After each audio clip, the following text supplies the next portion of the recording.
Iniciamos ya el programa de En torno al dinero, con la conducción de Eduardo Torreblanca Yax y la coconducción de Belén Aguilar Yumbe.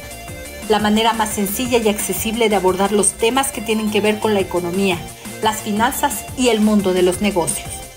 Los elementos que influyen en el acontecer del complejo escenario del dinero en un contexto global, donde lo que sucede en un lugar de la Tierra repercute en cuestión de segundos en muchas otras latitudes, no importando lo alejado o distante de ellas.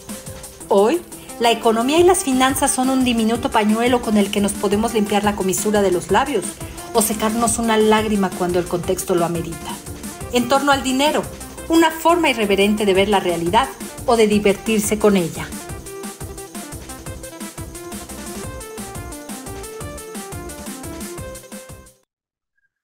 ¿Qué tal? ¿Cómo está usted? Ya son las 6 de la mañana en punto en este jueves 16 de marzo del 2023. Bienvenidos en torno al dinero. Y estamos aquí para ofrecer a usted la información más relevante en materia de economía, finanzas y negocios en este día jueves. Gracias. Donde también, por cierto, le recordamos quiénes son las personas que hoy cumplen su onomástico. Belén, buenos días. Hola Lalo, ¿cómo estás? Hola a todos aquí en Entorno al Dinero. Pues hoy cumple su onomástico San Heriberto. San Heriberto. Heriberto, así es. Heriberto. Heriberto Frías, la calle, ¿no? Así es, Heriberto Frías. Exactamente. Yo no tengo más Heribertos, así es que seguramente David Nieto ya nos está escuchando y nos ilustrará sobre los Heribertos famosos o relevantes de México o del mundo de antiguo de Grecia, o él tiene muy completa su lista de santorales y de hombres famosos y mujeres famosas que cumplen santo. Así es que, muchachos, no le regateemos los cumpleaños también a las personas que hoy cumplen sus respectivos aniversarios o quienes tienen algo que festejar. Muchas felicidades a la 1, a las 2 y a las 3. Ahí está, todo. Perfecto, nos vamos a las efemérides, Belén. Con todas las efemérides, pues Con un día todo. como hoy, pero de 1940, fallece la primera mujer en obtener el Premio Nobel de Literatura, Selma Otilia Lovisa Lagerlöf, autora del maravilloso viaje de Nils Holgersson. Es un cuento muy bonito. En 1995, también un día como hoy, pero en Estados Unidos, el estado de Mississippi es el último estado en abolir la esclavitud tras ratificar formalmente la 13ª enmienda. Y por último, en 1998, en la Ciudad del Vaticano, el Papa Juan Pablo II pidió perdón por inactividad y silencio de muchos católicos durante el Holocausto judío. Ahí están nuestras efemérides. Bien, perfecto. Y esas son las noticias más importantes con las que iniciamos este día jueves.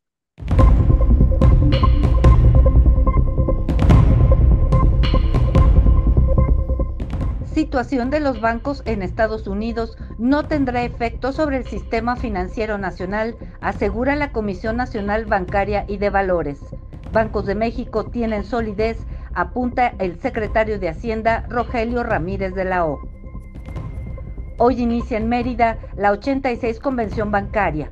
Julio Carranza, nuevo presidente de la Asociación de Bancos de México, señala que uno de sus principales retos será acercar la banca a la gente. Afores rompen racha de 4 meses consecutivos de plusvalías. En febrero reportan minusvalías por 121.117 millones de pesos, informó la Comisión Nacional del Sistema del Ahorro para el Retiro, CONSAR. Raquel Buenrostro, secretaria de Economía, se reúne con representantes de Cisco para hablar de la relocalización de las compañías fabricantes de semiconductores. Andrea Marván Saltiel es nombrada por unanimidad en el Senado nueva comisionada presidenta de la Comisión Federal de Competencia Económica, COFESE. Ingreso de divisas a México por parte de visitantes extranjeros en 2023 sumará 30.800 millones de dólares, estiman el Consejo Nacional Empresarial Turístico y Cicotur. Turismo de congresos y convenciones dejaría Querétaro una derrama económica de 275 millones de pesos solo por hospedaje este año, prevén autoridades de esa entidad. Estados Unidos emite alerta de viaje a Spring Breakers que visiten la Riviera Maya. El presidente López Obrador anuncia intención de prohibir el uso médico del fentanilo en México. Estados Unidos y México no pueden seguir culpándose por los actos de violencia y deben comenzar a colaborar, afirma el canciller Marcelo Ebrard. Ley General de Registros Civiles, turnada al Senado por los diputados, otorga a la Secretaría de Gobernación la base de datos nacional del registro civil, incluidos los datos biométricos. Acciones de Credit Suisse se desploman luego de que su principal inversor anunciara que no le otorgará más fondos.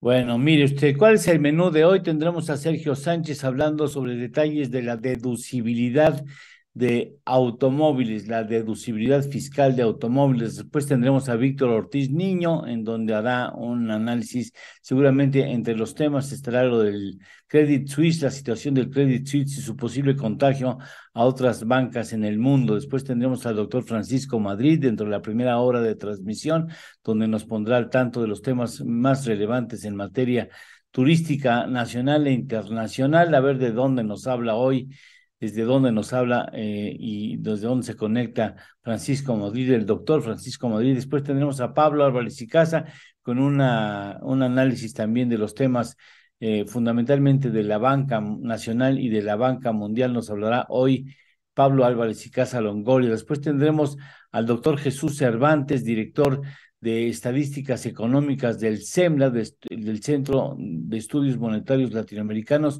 Nos ofrece datos interesantísimos de las remesas que llegan al país, al extremo de decir quién envía, a qué hora se envía, y qué días son en los que se ejerce la mayor cantidad de los envíos monetarios desde Estados Unidos a México, y cuál es el papel de la mujer cuando la mujer envía, si lo envía a un hombre o a una mujer. Está interesante, muy interesante los datos del 2017-18, de estos años recientes. Nadie se ha dado a la tarea de estudiar con tal detalle el envío de remesas, no solamente ya de México, sino también de algunas naciones en América Latina. Hablaremos con él, muy interesantes los datos. Después tendremos a Carlos Alberto Martínez. Carlos Alberto Martínez, el doctor en materia económica, nos hablará específicamente, nos va a hablar de el caso de Credit Suisse, qué es, qué pasó, por qué pasó lo que pasó y cómo puede solucionarse, y posibilidades de contagio a la banca mundial o a la banca de México. Después tendremos a Belén Aguilar sobre un tema importantísimo, el sueño y la importancia de ejercerlo a plenitud y realmente disfrutar de un buen descanso. Y después tendremos a Mauricio Jalife. Mauricio Jalife nos hablará esta mañana de las normas de etiquetado, cómo va ese conflicto. Así es que quédese con nosotros, el menú está rico, está lleno y está de temas muy variados. Bienvenidos sean ustedes a En Torno al Dinero, y vamos ya con los encabezados de los diarios que circulan a nivel nacional y que se editan en la capital de la República Mexicana. Leti, muy buenos días. Muy buenos días. Estos son los encabezados de los diarios que se editan en la Ciudad de México este jueves 16 de marzo de 2023. Reforma. Pide Andrés Manuel López Obrador prohibir fentanilo médico. Resulta fundamental en tratamientos paliativos. Cuestionan expertos anuncio del gobierno. Destacan eficiencia en dolores crónicos. El Universal. Detectan adicción al fentanilo en la Ciudad de México.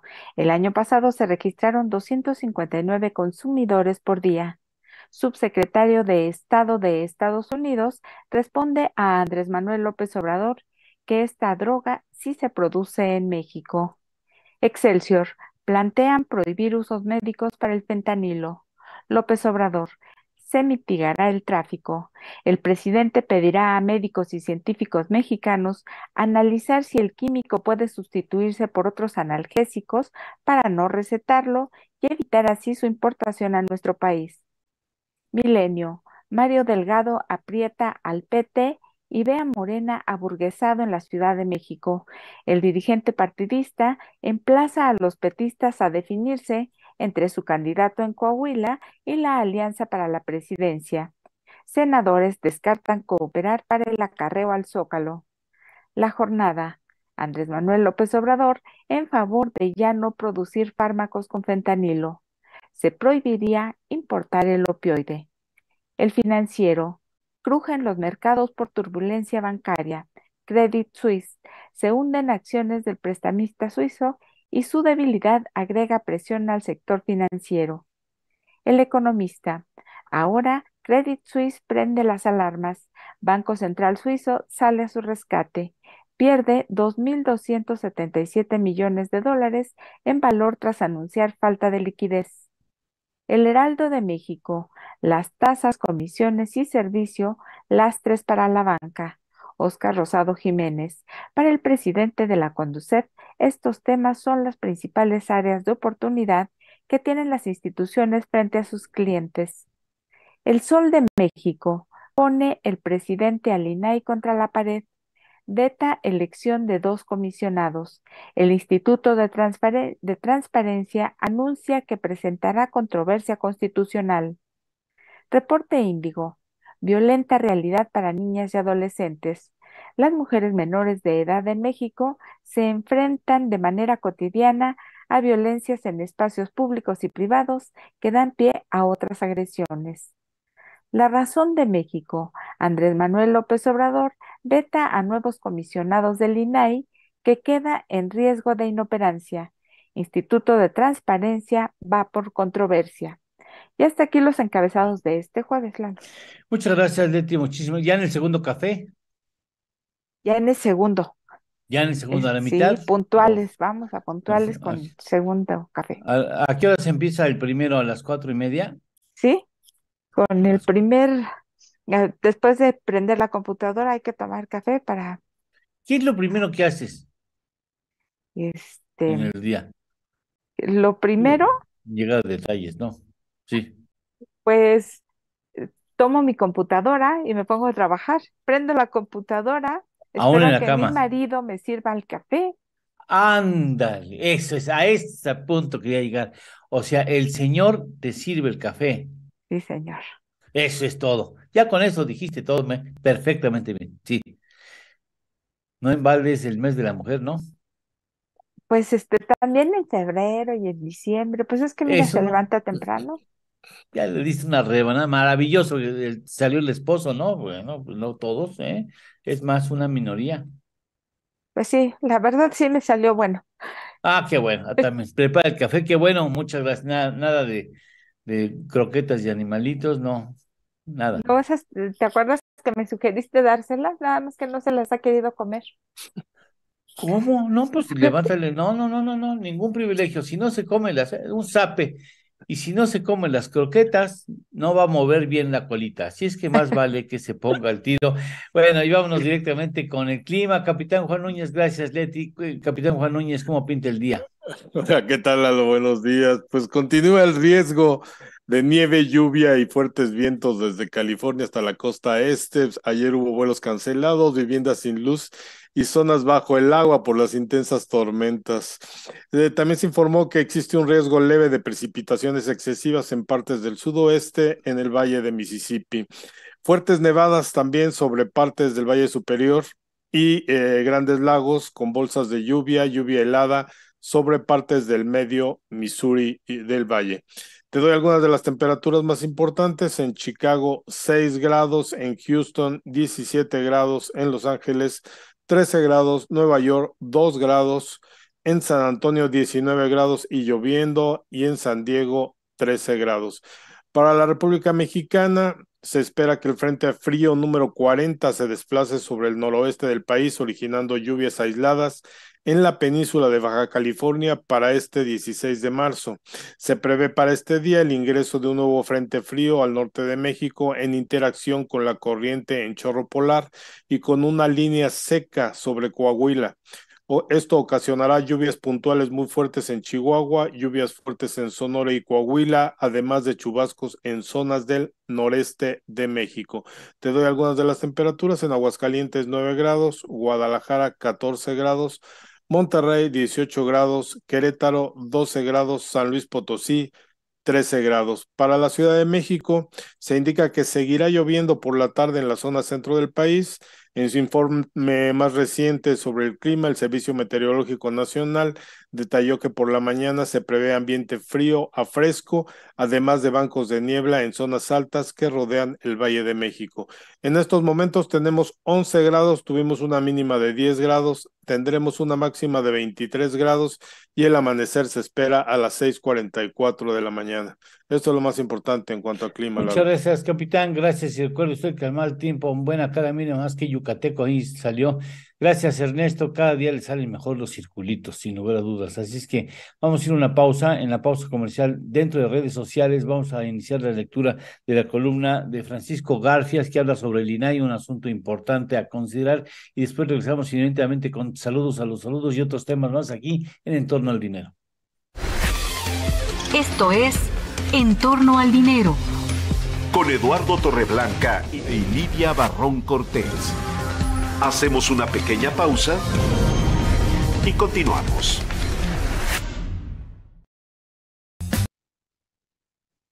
Francisco Garfias en su columna Arsenal escribe: golpe al INAI al vaso abortado en el Senado. Rafael Luna no había leído el tuit del senador Ricardo Monreal en el que informa que el presidente López Obrador lo vetó como comisionado del INAI, igual que Yadira Alarcón. El coordinador de los senadores de Morena subió el tuit a las 6:10 p.m. Nosotros hablamos con Luna 5 minutos después. Ya estaba enterado de su contenido.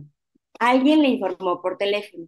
Dice el mensaje de Monreal, y cito: el secretario de Gobernación, Adán Augusto, me informó que el presidente de la República, el licenciado López Obrador, ha hecho uso de su prerrogativa constitucional para expresar objeción a los nombramientos del INAI México. Cuando hablamos, la voz de Luna reflejaba más que desencanto, resignación. Y cito otra vez: oficialmente no nos han dicho nada, pero ya Ricardo subió un tuit en ese sentido. Es una señal muy clara. ¿Cuál es el motivo del veto? ¿Su cercanía con Monreal? Le preguntamos. Y responde: no nos vetan a los dos. Yadira tiene vínculos con el PAN. Afecta en lo personal, pero lo que más afecta es al INAI. Lo vuelve inoperante. El INAI está formado por 7 comisionados. Requiere por lo menos de 4 para el quórum y la toma de decisiones, respondió. El 30 de marzo sale un 4º comisionado. Ninguno ha sido reemplazado. Quedarían solo 3, salvo que se repusiera el procedimiento muy rápidamente. Ya no se podrían tomar decisiones por falta de quórum. Insistimos, si no es la cercanía con Monreal y de Yadira con el PAN, ¿cuál es la causa entonces? El INAI, en forma indiscriminada, ha estado solicitando cosas. Ellos no nos ven bien. Primero, al organismo, y segundo, que les está solicitando muchas cosas. Me atrevo a pensar que en el fondo es volver inoperante al INAI, nos dijo Luna. Nosotros agregaríamos que el presidente quiere desaparecerlo. Desde que llegó al Palacio Nacional, bautizó a los comisionados como burocracia dorada. El día de la elección, Luna fue duramente criticado por los senadores del PAN, Demián Cepeda y Xóchitl Gálvez, y por los morenistas César Gravioto por haber estado entre los peor calificados. De inmediato se produjeron reacciones al veto. Marco Cortés, líder del PAN, acusó al primer mandatario de tratar de imponer una opacidad total sobre las compras del gobierno para proteger la corrupción de sus allegados. Quiere matar o por lo menos paralizar todas las actividades del INAI porque ese organismo autónomo está facultado para obligarlo a rendir cuentas de los gastos y de las acciones de su gobierno. El INAI, por cierto, ya alista controversia. Hasta aquí parte de lo que escribe Francisco Garfias en su columna Arsenal que escribe en Excelsior. Ya estamos de regreso. Esto es En Torno al Dinero, con Eduardo Torreblanca Llanes. Zempoala, en el estado de Hidalgo, es el municipio que recibió el nombramiento de Pueblo Mágico hace poco más de 2 años, siendo el más reciente en el estado, y desde ese momento ha logrado que el turismo incremente en este tiempo hasta en un 30%, de acuerdo a Sebastián Sánchez Ruiz, director de turismo del municipio. Sánchez señaló que a 2 años de tener el nombramiento y saliendo de la pandemia que afectó al sector turístico de manera impresionante, Zempoala está surgiendo, se están abriendo más comercios y hoteles para ofertar a cualquier turista que llegue. Aseguró que en tiempos de vacaciones decembrinas o Semana Santa aumenta hasta un 50% el número de visitantes. Muchas gracias a David Nieto, muchas gracias que nos recuerda tanto a Heriberto Frías, que ese sí lo nombramos en el principio, como Heriberto Murrieta, fíjate, pues sí, por supuesto, Heriberto Murrieta, cronista, entre otras cosas, deportivo, pero fundamentalmente de la fiesta brava, gracias a Carlos Gómez Álvarez Tostado, muchas gracias a Daniel Dorado, gracias a Pedro Guerrero, muchas gracias Pedro, como siempre a Juan Aguillón, gracias Juan, estimado Juan, gracias Maribel Toro Gayol desde la Florida, y Sergio Torres desde Monterrey. Muchísimas gracias a todos ustedes. Y bueno, vámonos ahora con los encabezados de los diarios especializados en temas de economía, finanzas, negocios y turismo. Estos son los encabezados de las secciones de Economía, Negocios, Finanzas y Turismo de los diarios que se editan en la Ciudad de México este jueves 16 de marzo. Cartera de El Universal. Queremos una banca más sencilla y cercana. Entrevista a Julio Carranza, presidente entrante de la Asociación de Bancos de México. Para el también presidente de Bancoppel, falta que usuarios conozcan la importancia del sector.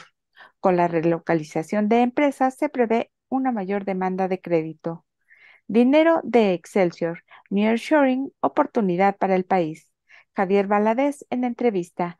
Para el presidente del grupo financiero Multiva, se debe aprovechar la llegada de empresas en su relocalización. Negocios de Milenio. Con red de tiendas, Oxxo gana clientes a la banca. FEMSA aventaja en 40% a sucursales de financieras con 20,000 unidades. Su tarjeta SPIN ya realiza pagos, recibe remesas y efectúa transferencias digitales. Economía del diario La Jornada. Efecto dominó en Europa por caída de Credit Suisse. El Banco Central Helvético entra al rescate. Se desvanecieron más de 60,000 millones de dólares en valor de mercado. Economía, mercados e indicadores del financiero. Credit Suisse aviva temores en la banca y tira a las bolsas. La institución anunció un plan para salir a flote que incluye un préstamo de 54,000 millones de dólares del Banco Central de Suiza. Empresas y negocios del Economista. México da la pelea, pero se mantiene séptimo en ensamble de autos en 2022. Alemania y Corea del Sur están a tiro de piedra. Mercados del Heraldo de México. Tasas, servicio y comisiones, lastres, los pendientes. Para la Conducef, estos tres temas son las principales áreas de oportunidad que aún tienen las instituciones bancarias frente a usuarios y clientes. Finanzas de El Sol de México. Credit Suisse causa día negro a la banca. Desplome de acciones. El banco suizo perdió una cuarta parte de su valor tras la negativa de su mayor accionista de ampliar su capital. Negocios de la Razón de México. Inclusión financiera sigue siendo la gran deuda de México. Alejandro Valenzuela ve una banca muy sólida. Y hasta aquí los encabezados de las secciones de Economía, Finanzas y Turismo de este jueves, Lalo. Muchas gracias, Leti. Y ahora vamos a aprovechar para conocer cómo serán los mercados en la jornada de ayer, Belén. Los mercados. Wall Street amaneció con números mixtos por temores a una crisis bancaria. El índice Dow Jones presentó pérdidas de 0.87%. El Standard & Poor's perdió 0.70%, mientras que el Nasdaq cerró con ganancias de 0.05%. Las bolsas de valores en México cayeron del día de ayer. Los índices locales se pintaron de rojo debido a las preocupaciones del sector bancario, que continuaron impactando la inversión en los activos más riesgosos. El IPC de la Bolsa Mexicana de Valores tuvo una pérdida de 1.15% y el índice FTSE de la Bolsa Institucional de Valores tuvo una pérdida de 1.14%. Los petróleos terminaron en su nivel más bajo de precios al cierre desde diciembre de 2021, afectado por turbulencias en el sector bancario de Estados Unidos. El West Texas se vendió a $63.61 por barril, el Brent del Mar del Norte se vendió a $73.69 por barril, mientras que la mezcla mexicana de exportación se vendió a $58.11 por barril. Las divisas. El dólar cerró a 18.97 pesos y el euro a 20.10 pesos. Esto con información del Banco de México. Muchas gracias. Le informamos a usted que en estos momentos el peso mexicano pierde terreno nuevamente frente al dólar, pierde 0,30%, está en 19,03, 19 pesos con 3 centavos de peso por dólar estadounidense. Víctor Ortiz, ¿cómo estás? Buenos días. Muy bien, gracias. Hola a todo el mundo. ¿De qué nos hablas hoy? Bueno, seguimos viendo la crisis financiera que se está desarrollando a nivel mundial, pero ahora el foco está localizado en Europa. Y también, ¿cuál va a ser el programa de la convención bancaria que empieza el día de hoy? Perfecto. Hoy no fuimos, ¿va? No, ahora no me tocó. Se me complicó mi agenda personal, desarrollo otro tipo de actividades Sí, y se me traslaparon los tiempos, no pude estar por allá. Si no, ya bueno, está ahorita comiendo marquesitas, tacos de cochinita exactamente. pibil, helado y platicando con los banqueros. Pues de una vez, a ver, de una vez te escuchamos. Sale. Ok. Ahora el centro se encuentra en Europa. ¿Por qué? Justamente ayer se anunció que Credit Suisse se encontraba en problemas. ¿Y esto a qué se debe? Primero, debemos señalar que no se debió al movimiento del Banco de, de Estados Unidos, al famoso SBV, Silicon Valley Silicon Bank, Valley sí. Bank. Gracias. No es por eso. Se debió a que reportó ya en 2022 pérdidas por aproximadamente 7.900 millones de dólares.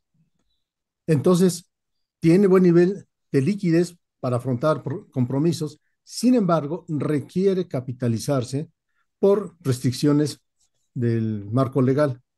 Ante ello, necesita levantar capital. Su principal capital, su principal socio, que es el Banco Nacional Saudita, tiene el 9,8%. Dijo, yo no puedo meter más dinero porque pasaría el 10% regulatorio. Ante eso vino el movimiento que ayer vimos tan fuerte en las acciones de este banco, empezó a transmitir más miedo. ¿Qué ha pasado? Ya el Banco Central Suizo dijo, no hay problema, yo ahorita voy a inyectarle 52 mil millones de dólares para evitar problemas mayores. Es decir, ya está acotado en ese problema, sin embargo, pues obviamente se generó un miedo a todo lo que es los mercados financieros. Ahora, ¿qué va a suceder? Podría estar todavía miedo en mayores quiebras bancarias, podría estar sucediendo una serie de elementos, sobre todo financieros, todavía no son de la economía real, como se dice teóricamente, son aspectos financieros. También esto ha generado menores expectativas de demanda en el petróleo y por lo tanto, tú lo puedes checar y el público puede checar, está a niveles por abajo de $70 por barril. Y eso justamente derivado de que se espera una menor demanda. Ante ello, también debemos resaltar dos aspectos. Se esperan menores presiones inflacionarias ya por precio de petróleo.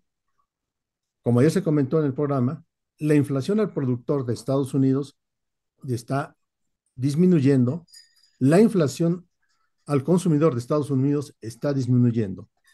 Todo esto entonces forma un cóctel que nuevamente hoy al rato pone los focos en Europa. ¿Por qué?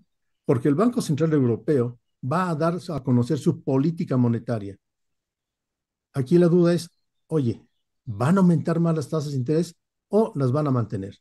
Como antecedentes, el Banco Central Europeo tiene su tasa de referencia en el 3%. Había llevado a cabo 3 incrementos anteriores. Cabe recordar que en septiembre del año pasado estaba en 1,25%. El primer alza fue de 75 puntos bases, dos alzas subsecuentes de 50 puntos bases para ubicar el nivel que acabo de comentar. Ahora, si las aumenta, podría crear todavía mayor duda sobre, entonces, no se va a detener la política restrictiva pese a todos los problemas que están presentando en Europa, ahorita derivado del banco del Swiss franc, o va a detener el alza. Mi punto de vista personal es que va a detener el alza y sería el primer aviso de que los bancos centrales están reconsiderando su política monetaria restrictiva. Oye, ¿y cómo va a impactar a la Banca de México? Bueno, ya hemos comentado que la Banca de México está sólida y demás. Salió ayer, por cierto, un estudio de Standard Poor's que señala que los bancos de Latinoamérica tienen una afectación indirecta, presenta sus bases y señala claramente, se verán afectados por la parte de financiamiento y fondeo, es decir, de obtención de recursos. Aquí cabe aclarar que en base a pláticas que he tenido con los directivos bancarios de primer nivel, perdón la humildad, todos ellos me han dejado claro, la banca mexicana no requiere recursos externos. Para hacer su función de captar y prestar, capta en mercado doméstico, es decir, en México. Por dar una cifra, tienen 2 billones de pesos de facilidad para prestar. No requiere fondeo externo. Por lo tanto, no le veo problema hacia la banca mexicana. Insisto nuevamente, Eduardo, y me debes unos tacos. La Bueno, convención bancaria inicia hoy a las 6 de la tarde. Termina a las 7:30 aproximadamente. ¿Quién va a estar hablando? El presidente de la Comisión Nacional Bancaria y Valores, el subsecretario de Hacienda, la gobernadora del Banco de México, el secretario de Hacienda, el presidente de la ABM y posteriormente la va a declarar inaugurada, si no sucede nada, el presidente de la República. ¿Qué se espera? Justamente algunas puntualizaciones sobre esta crisis financiera y bancaria. Y va a reafirmarse la solidez de la banca mexicana. De hecho, ayer ya Hacienda mandó un primer comunicado señalando los puntos por qué no están en peligro los bancos mexicanos. Y este es lo que tenemos el día de hoy, Eduardo y Auditorio. muchas gracias, Víctor. Te agradezco mucho. Te mando un abrazo. Hasta la próxima semana. Hasta la próxima semana. Cuídense mucho, por favor. Hasta Muchas luego. gracias. Gracias. Saludos, Belén. Saludos a los saludos. Esta vez empezamos por YouTube para variar. En torno al dinero es nuestra red social, así que síganos y denle like, suscríbase y toque la campanita para que le lleguen nuestras notificaciones. Les recuerdo, Héctor Velázquez también nos saluda, bueno, expertos, nos dice gracias por el equipo tan experto y pues feliz jueves y bendecido día. Muchísimas gracias, Héctor. Alberto Vargas nos desea un buen día. Gabriel Rivera también nos saluda desde Monterrey. Fernando Cotwright, muy buenos días hasta Zapopan, muchas gracias, te mandamos un abrazo. Desde Facebook nos saluda José Enrique, buenos días comunidad, buenos días para ti también. Leonardo Llamas nos dice que está a 13 grados en Chihuahua. Agustín González Morales también nos desea un buen día y nos da las gracias desde León, Guanajuato, y está a 11 centígrados. Jesús Aceves, muy buenos días, hasta Zapopan, está a 11 centígrados y esperan una máxima de 29. Paulo L. Millán Bernal, buenos días, viernes chiquito, dice, excelente jornada y buen día para todos. Buen día, gracias. Bien, vamos a una pausa comercial. En la pausa comercial, dentro de las redes sociales, vamos a dar lectura a la columna de Joaquín López Dóriga. Regresamos. Esto es En torno al dinero, con Eduardo Torreblanca y Lidia Barrón Cortés. Hacemos una pequeña pausa y continuamos.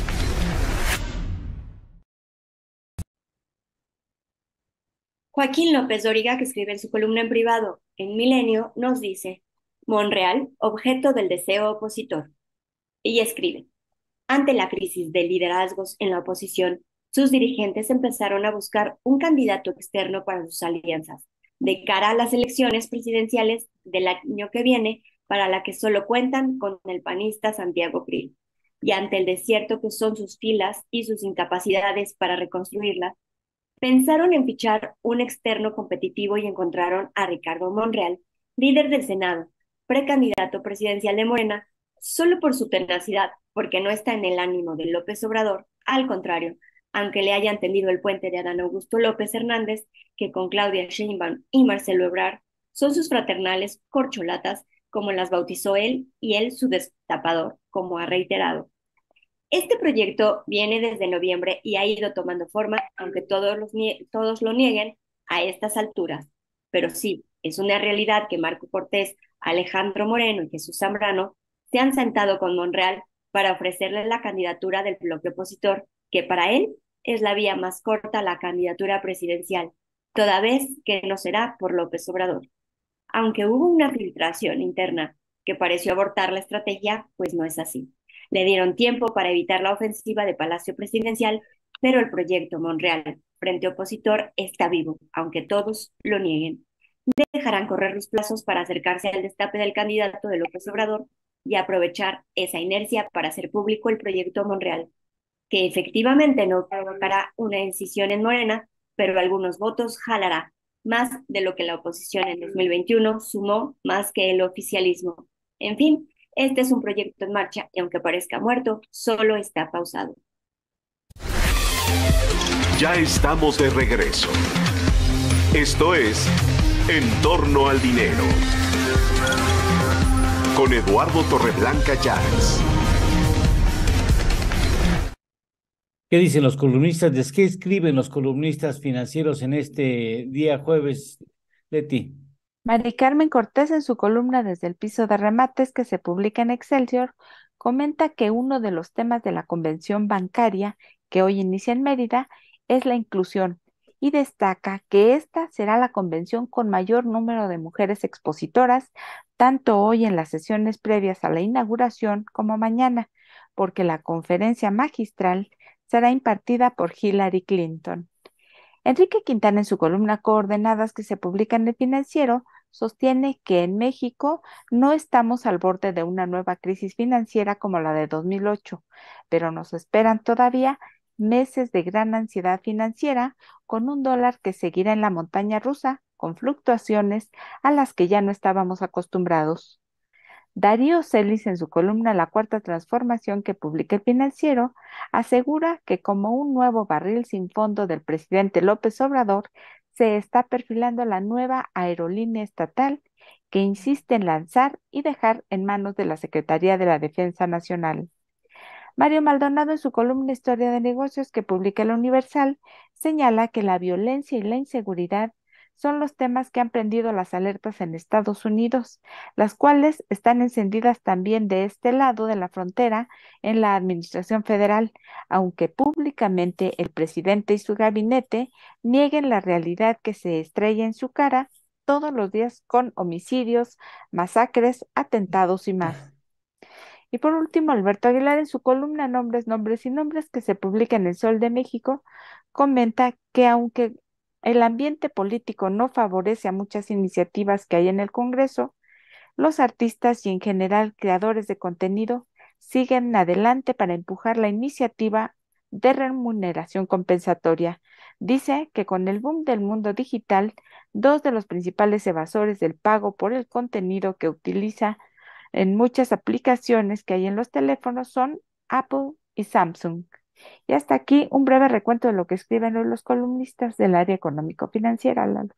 Muchas gracias, Leti, muchísimas gracias. Vamos ahora con Sergio Sánchez. Sergio Sánchez nos habla sobre algunos asuntos que usted tiene que considerar en los temas fiscales cuando usted compra o vende un automóvil. Te escuchamos, Sergio.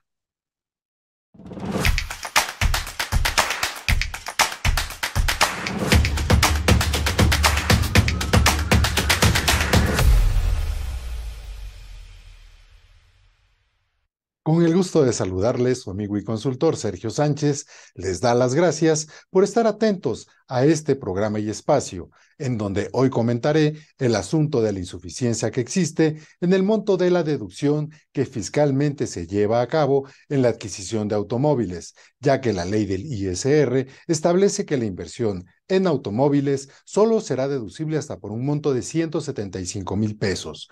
Los automóviles cuya propulsión sea a través de baterías eléctricas recargables, así como automóviles eléctricos que además cuenten con motor de combustión interna o con motor accionado por hidrógeno, solo serán deducibles hasta por un monto de 250,000 pesos. Por otra parte, la misma ley del ISR dispone que tratándose de automóviles, autobuses, camiones de carga, tractocamiones, montacargas y remolques, el porciento máximo autorizado como deducción es el 25%.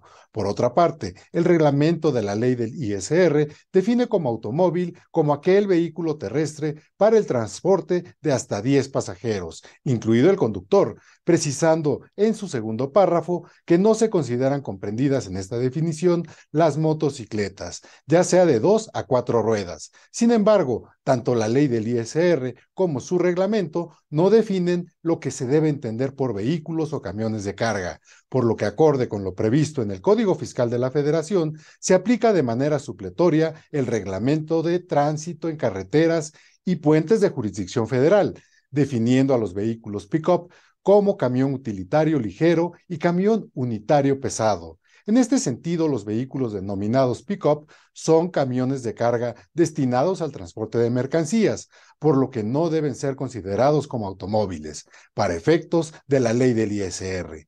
Para concluir, ¿no cree usted que el monto de 175,000 pesos es insuficiente como deducción comparada con los precios de los autos? Este importe debe actualizarse y es en lo que se debe legislar, señores diputados. En fin, nosotros tenemos parte de esa culpa. Nos vemos mañana. Sí, y gracias por hacer uso adecuado de los lineamientos de deducibilidad. Algunas personas, algunos seres humanos que están en la lista de los ricos más ricos, pues siguen ahí, afortunadamente para ellos, por supuesto. Capitán, ¿cómo está el asunto? Ayer, y vale la pena si usted no nos pudo sintonizar ayer, o si no lo recuerda, o si llegó a otro horario, le recuerdo que estamos hablando de los hombres más ricos del mundo, Bloomberg. según Bloomberg. ¿Cuáles son los tres primeros? Los Recuérdalos, primeros por favor. que manejamos el día de ayer fue Bernard Arnault, luego hablamos de Elon Musk y por último, de Jeff Bezos de Amazon. Serían los tres primeros. Esos Y son ahora los tres primeros. tres primeros, ajá. Ahí tenemos la fotografía de los tres, esos son los tres Son los tres primeros, ¿no? primeros, sí, que de los que hablamos el día de ayer. Arnault no es esposo de esta, no, ¿verdad? De Salma De la- Hayek. Sí, exactamente. No, ¿verdad? Porque Tengo Salma mis Hayek está dudas. casada también con un empresario multimillonario, pero no creo que sea en esos niveles, ¿no? De No creo. Pinot. ¿De quién? Está casado con Pinot, se apellida así, y él es un hombre muy rico, considerado así porque él lleva farmacias y librerías, y es realmente, bueno, pues todo un empresario. No sé si llega a estos niveles, pero sí. No, no creo, pero él es francés, ¿no? El esposo de Salma Es francés, Hayek. así es. Sí, es.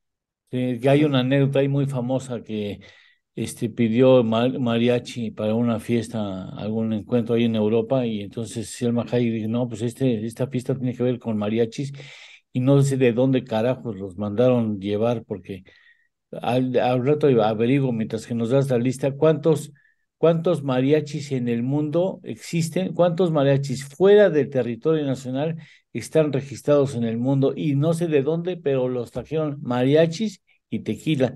No, ya sabes cómo es la veracruzana, no se anda con pedazos la Salma Hayek, pero bueno, muchas gracias, Belén. Dime. Nada más rapidísimo, déjame darte un dato. Según Bloomberg, la fortuna actual de Pinot es de 31.6 mil millones de dólares. Así, ¿De- nada más, pero nada menos. ¿Del esposo de Salma? El esposo de Salma. Así, No, así. bueno, cayó en blandito la Salma, ¿eh? Bueno. Mejor que andaba con un actor también, ¿no? Buen Edward actor. Norton. Edward Norton. Tú te sabes también los chismes, estás igual que Miriam, están bien enterados de estos asuntos. Los Sí, escucho, no, así nomás escuchar, ¿no? Es que así, yo no así de de... pasadita, ¿no? Así como que no me quise, me enteré, ¿no? Así. Así es, bueno, muchas gracias. Entonces ya están los tres primeros. ¿Y después quién sigue de los tres? Después sigue en cuarto lugar Bill Gates, que tiene Ahí una está. fortuna de 115,000, 115,000 millones de dólares. Ese sería el cuarto lugar. Pues, En el quinto, Warren Buffett, que todos nos Warren conocemos, Buffett, sí. con una fortuna de 108,000 millones de dólares. Y después, Larry Ellison. Larry Ellison es para quien no lo sepa, el cofundador y director de la tecnología Oracle. Su fortuna o su patrimonio son 102,000 millones de dólares. bueno, ahí está, ahí dejemos los primeros tres, los segundos tres, y al rato les damos los siguientes cuatro para completar los cuatro. Nos despedimos de las plataformas que toman el mensaje para reproducirlo a sus respectivas audiencias, Belén. Muchas gracias por su presencia aquí en Torno al Dinero. Nos vemos mañana en punto de las 6 y por mientras nosotros pues continuamos. Muchas Adiós. gracias. Continuamos un ratito más, nada más para decir que vamos a ir a una pausa. En la pausa comercial iniciaremos la lectura de la columna de Sergio Sarmiento, que hoy nos habla de la bancarrota. Regresamos. Esto es En torno al dinero. Con Eduardo Torreblanca y Lidia Barrón Cortés. Hacemos una pequeña pausa y continuamos.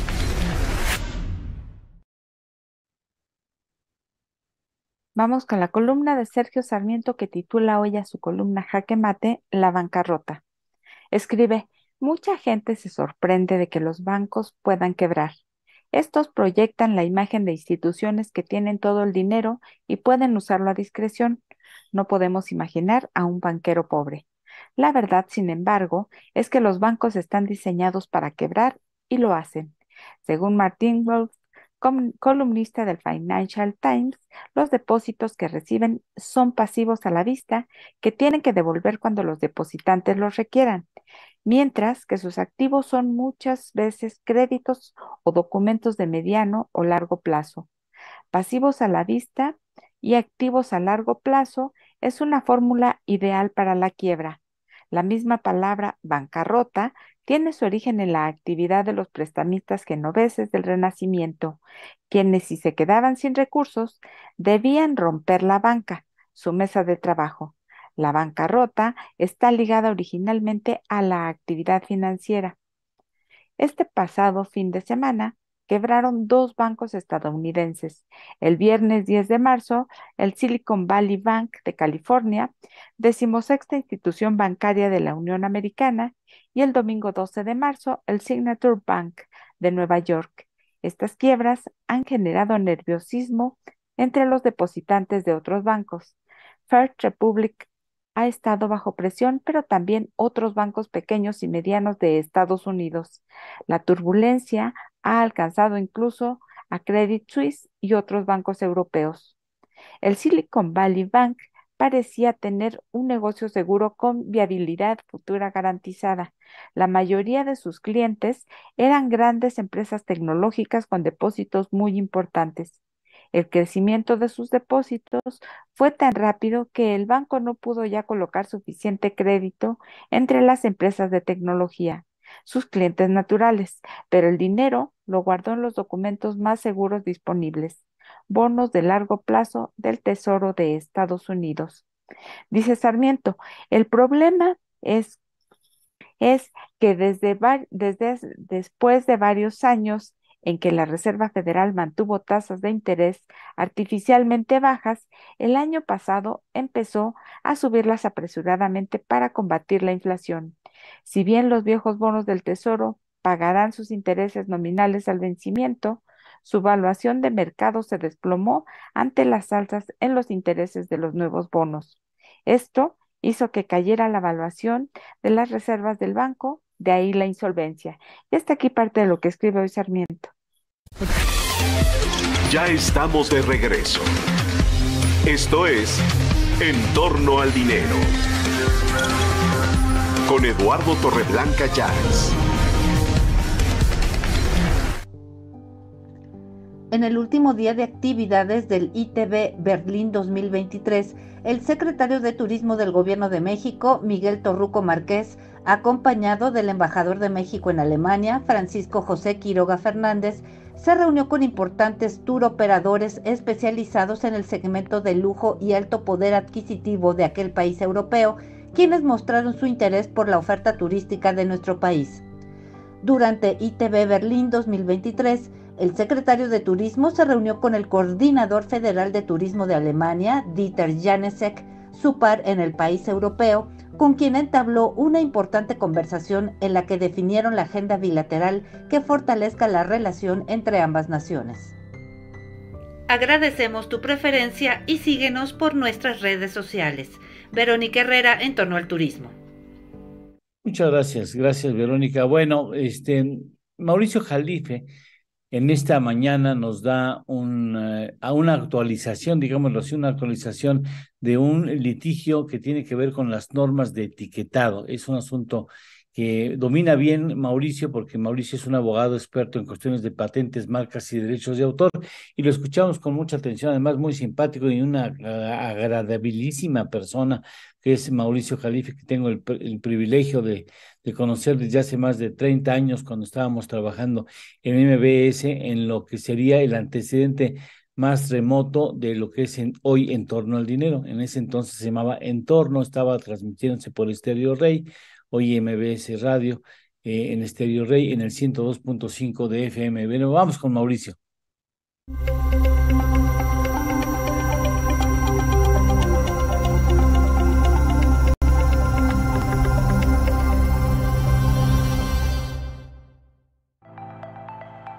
Mi querido Eduardo, con mucho gusto de saludarte, igual que a nuestros amigos de En Torno al Dinero, pues para comentar sobre un tema que honestamente ha llamado mucho la atención. Es, yo diría, un capítulo más de la larga saga de todo este asunto del etiquetado de productos, tanto alimenticios como bebidas, procesados, que pues llevamos ya más o menos unos 3 años hablando del tema desde que se decidió reformar la NOM 051, la norma oficial mexicana, que regula el tema de las etiquetas en los productos alimenticios y que dio lugar, como sabemos todos, pues a la imposición de sellos preventivos de la presencia de ciertos insumos críticos, como se llaman, insumos de riesgo en algunos alimentos o en algunas bebidas, azúcares, grasas, carbohidratos, etcétera.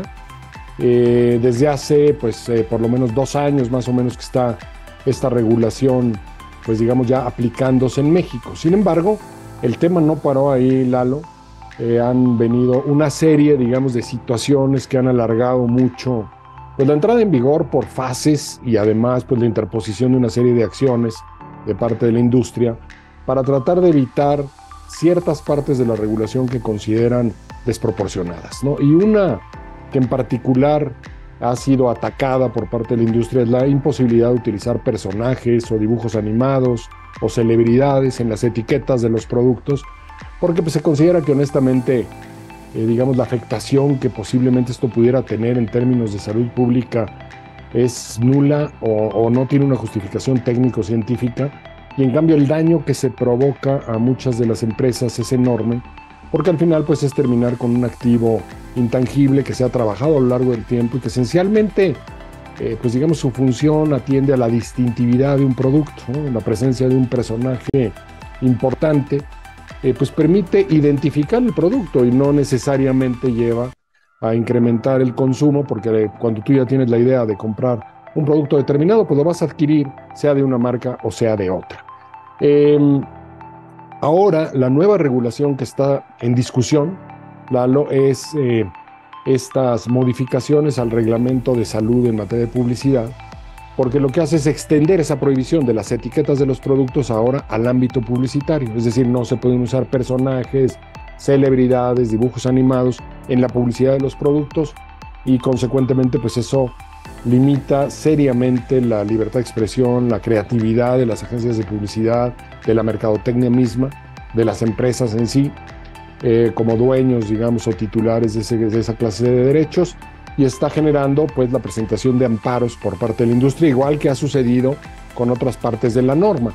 Aquí uno de los temas que más se ha puesto a debate, estimado Eduardo, es que no solamente se trata en sí de atacar este punto, sino que la autoridad tenía la obligación de, en estos 180 días que se dieron como término de entrada en vigor de la ley para que todo el mundo se ajustara, tenía que haber publicado en cierto plazo, que ya transcurrió desde hace algunos meses, unos lineamientos en materia de publicidad, pues justamente para que las empresas, las agencias de publicidad, etcétera, pudieran pues establecer ciertos parámetros bajo los cuales hacer la publicidad ajustada a la nueva normativa.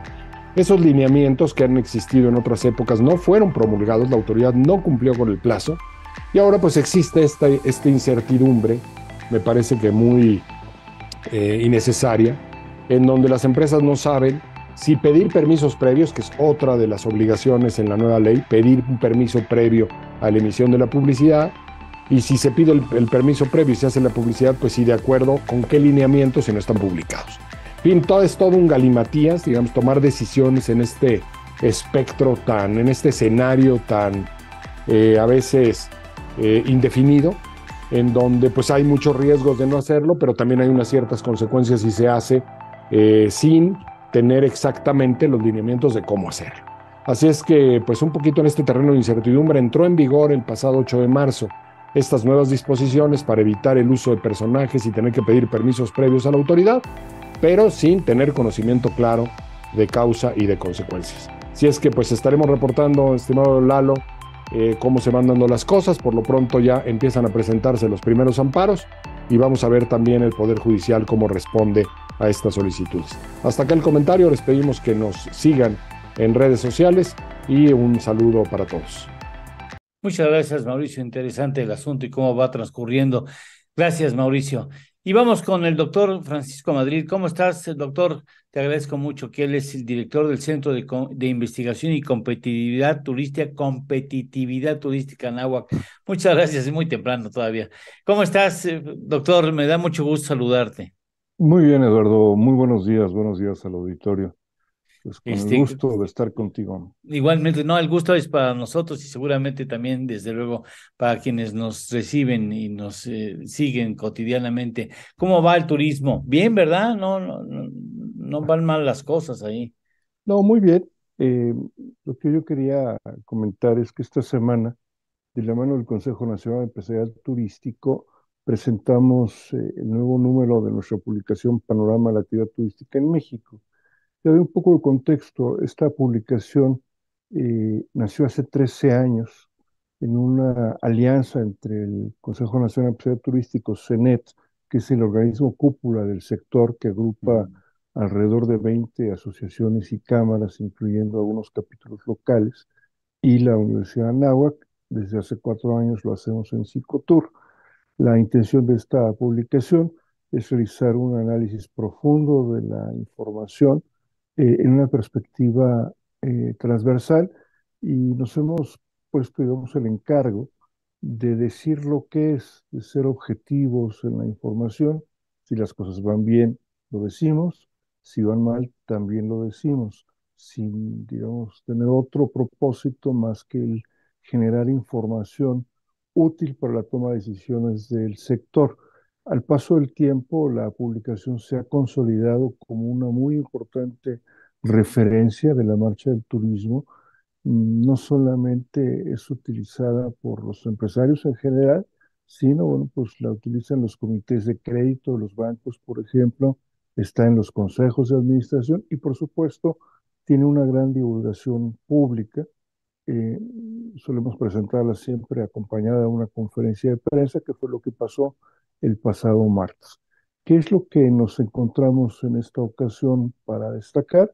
Bueno, pues esta cosa que tú señalas, que es que en términos generales el turismo cerró muy bien el 2022, como lo hemos comentado aquí, subrayando, digamos, como elemento distintivo de esta buena marcha, el papel fundamental que tiene el turismo en la balanza de pagos, en donde se registra un récord histórico en captación de divisas, 28.000 millones de dólares, y lo más importante de ello es que el saldo de la balanza turística alcanza 21.000 millones de dólares, que es un saldo, digamos, que casi compensa por completo el déficit de la balanza comercial, que es muy importante también para compensar el déficit de 35.000 millones de dólares, Eduardo, de la balanza petrolera, y que, no sé cómo diría por ahí modestamente, supera 7.5 veces a una el saldo de la balanza manufacturera. Esa actividad industrial importante para el país, muy, digamos, reconocida en la opinión pública por su papel, pero que en realidad, si bien exporta grandes cantidades, también importa mucho, y por eso tiene un saldo relativamente menor. Del lado del empleo, el empleo está recuperado ya para el mes de diciembre. Hay un pequeño crecimiento de los trabajadores asegurados en el IMSS, un poco más de 2 millones para el cierre del año. Un poco mejor se ve el empleo en la parte hotelera, un poco rezagado, 3% rezagado en la parte de alimentos y bebidas. En general, los rubros del turismo internacional muy bien, rezagado el turismo fronterizo un 40%, y el mercado doméstico todavía lo tenemos, digamos, atrás de pandemia, sobre todo porque ha tomado tiempo recuperar los negocios, los viajes de negocio, los viajes de reuniones. Eh, eh, Calculamos pues que esta combinación de muy bien internacional, no tan bien el nacional, haga que el PIB turístico, el cierre de 2022, cuando lo conozcamos, que será hacia final de año, pues nos dé todavía un rezago, un retroceso de 3% en relación con 2019, que dadas las condiciones de la pandemia en el mundo, pues es un muy buen saldo. En la publicación eh, damos a conocer nuestra estimación del retroceso en el turismo mundial también. En total se perdieron, Eduardo, fíjate, estos 3 años, 2.6 miles de millones de viajes internacionales. O sea, cuando hablamos de qué bueno que ya nos recuperamos, qué bueno que vamos bien, pues es cierto, pero esos viajes, en comparación con 2019, pues ya simplemente no aparecerán. En el caso mexicano, y probablemente es el tema que más llamó la atención en medios, es el hoyo que nos dejó la pandemia en el consumo turístico de 1.4 billones de pesos. 1.4 billones de pesos, es decir, más o menos unos 70.000 millones de dólares, que, insistimos, es muy importante subrayar, porque si bien hay una recuperación, porque si bien el turismo va en una mejor condición, no puede dejar de señalarse que esa caída, pues ya la tuvieron que asumir los empresarios. Ese dinero no va a regresar a la economía. Ya fue pues un daño grande para todo el sector. Concluimos señalando, por supuesto, dónde están las preocupaciones de la industria, sobre todo, bueno, pues en la parte de inseguridad, lo que no es una novedad. Hicimos en esta ocasión un mapa de amenazas y de oportunidades, al que los empresarios nos hicieron favor de dar pues, sus lineamientos a través de una encuesta, y los puntos que más le preocupan, porque son muy probables que sucedan y porque el daño es muy elevado, pues tienen que ver con inseguridad, tienen que ver con eventos violentos y tienen que ver con alertas de viaje del gobierno de Estados Unidos. Del lado de las oportunidades, lo que les anima más es la recuperación del turismo de reuniones. Con todo ello estaríamos viendo un crecimiento para este 2023 de 10% en ingreso de divisas, nuevamente registrando un récord, y de alrededor de un 7.5% en lo que hace a la llegada de turistas internacionales. Este es más o menos el resumen, Eduardo, pensando también en que pues, estamos ya muy cerca del tianguis turístico, que como sabes será inaugurado el domingo de la próxima semana. Sí, está bien, y ahí estarás, por supuesto. Seguramente estaremos por ahí, sí. Oye, y el centro de competitividad, perdón, de Centro de Investigación y Competitividad Turística Anáhuac, eh, que tú encabezas, eh, se nutre con los profesionales que ha tenido la Universidad de Anáhuac, o sea, surge ahí el trabajo de investigación y de análisis. Es un trabajo que realizamos investigadores de la universidad. Tenemos un equipo de investigadores de planta, un equipo pequeñito, por cierto, y para algunos proyectos reclutamos algunos especialistas según la temática.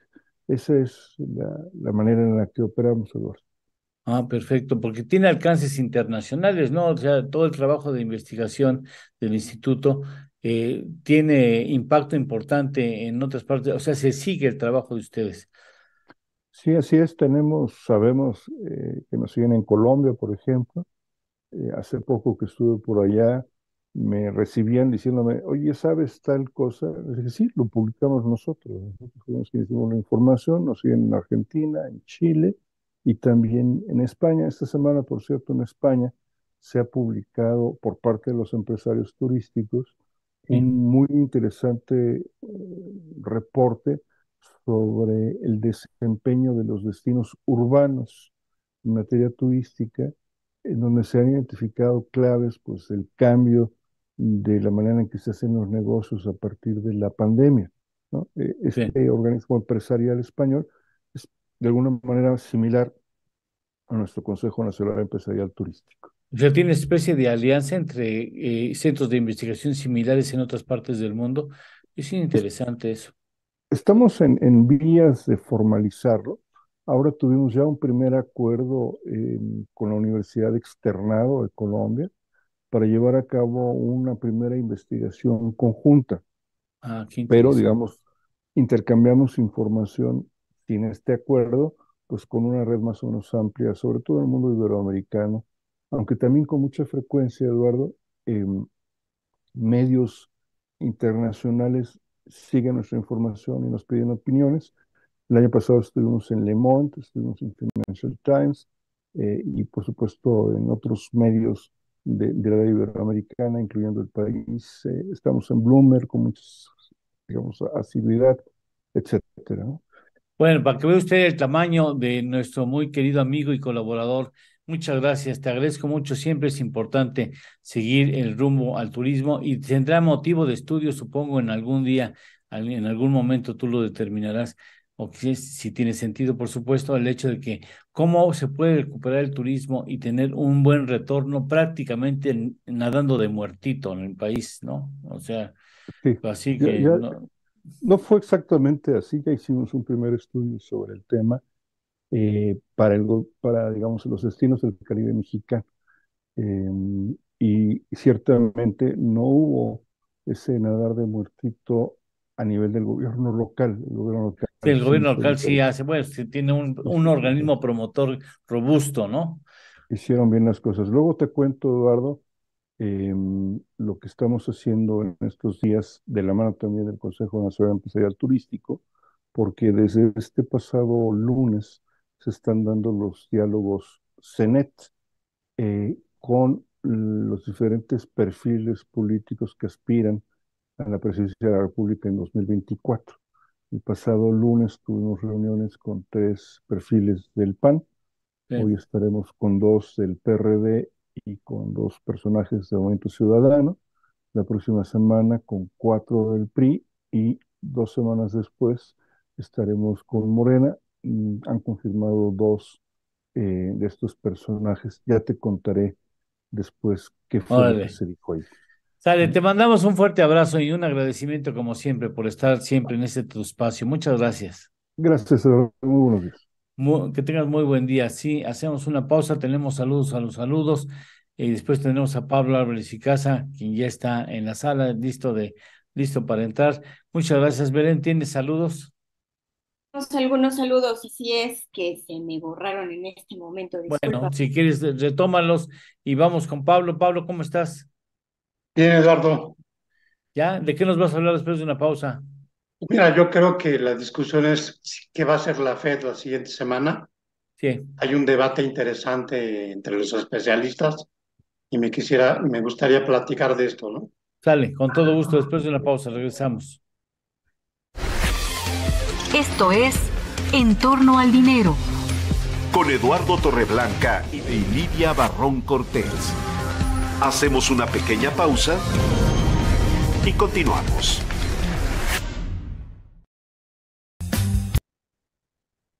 Continuamos con la lectura de la columna de Sergio Sarmiento que titula hoy La bancarrota y dice: los directivos del Silicon Valley Bank debieron haber entendido la tendencia, ya que la Reserva Federal siempre fue clara sobre su intención de subir intereses, pero no ajustaron su portafolio de activos. Tampoco se percató el Consejo de Administración que por ley en California debe integrarse con diversificación étnica y de género. Comenta Andy Kessler del Wall Street Journal que el banco se preciaba de tener un consejo de administración formado por 45% de mujeres, una persona negra, un LGBTQ+, y 2 veteranos de las Fuerzas Armadas. Muy loable, quizá, pero el Consejo no entendió que unas reservas aparentemente seguras, con bonos del Tesoro de largo plazo, estaban condenando al banco a la quiebra. se requería conocimiento técnico para comprenderlo. Hoy empieza la Convención Nacional Bancaria en Mérida. Los bancos mexicanos muestran sanos niveles de rentabilidad, reservas y capitalización, pero las quiebras en Estados Unidos son un mensaje de advertencia. También en México han subido las tasas de interés y eso hace que caiga el valor de mercado de los bonos de largo plazo. Nuestros banqueros deben tener tanto cuidado como puedan, porque a fin de cuentas los bancos son negocios diseñados para quebrar. Y esto es lo que escribe hoy Sergio Sarmiento en su columna Jaque Mate que publica Reforma. Gracias.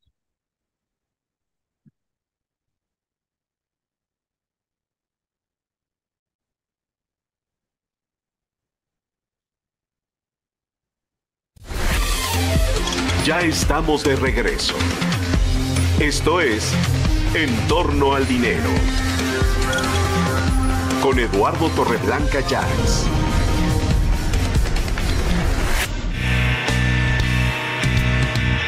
En torno al dinero. Y con ustedes, el análisis. Con Pablo Álvarez y Casa. Pablo, te escuchamos. Mira, hace 2 semanas, en febrero, el señor Jeremy Powell, se presentó ante el Senado y ante la Cámara de Representantes. Sí. Él tiene la obligación de presentarse ante los legisladores y Powell les explicó que la economía estaba muy fuerte, que había presiones inflacionarias importantes y insinuó que iba a subir la tasa de fondos federales en la próxima reunión, que será el 21-22 de marzo. La decisión se anuncia el 22 de marzo porque es una reunión de 2 días. Y obviamente al mercado no le gustó nada esto, porque implica obviamente, sobre todo afectar a las empresas que están endeudadas, pero también los sectores que son muy sensibles a alzas de tasas de interés, como es alta tecnología, todas las empresas que están en Nasdaq, etcétera, ¿no? La semana pasada salieron datos muy fuertes. Los datos del mercado laboral salieron mucho más fuertes de lo que esperaba el mercado y parecía que este escenario se confirmaba.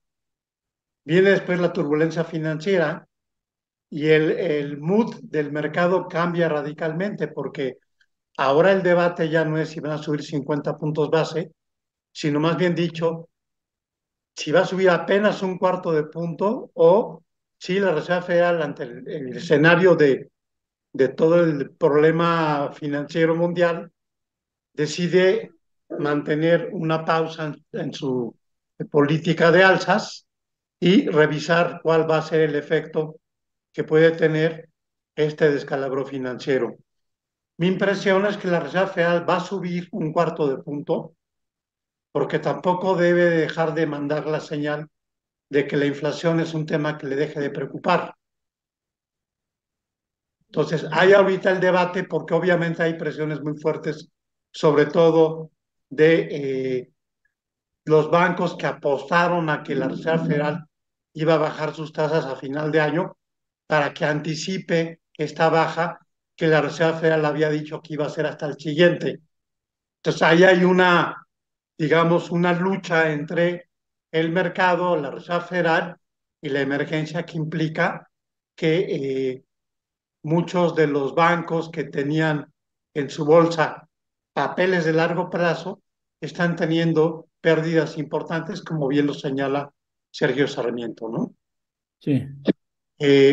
Creo que no es un tema fácil.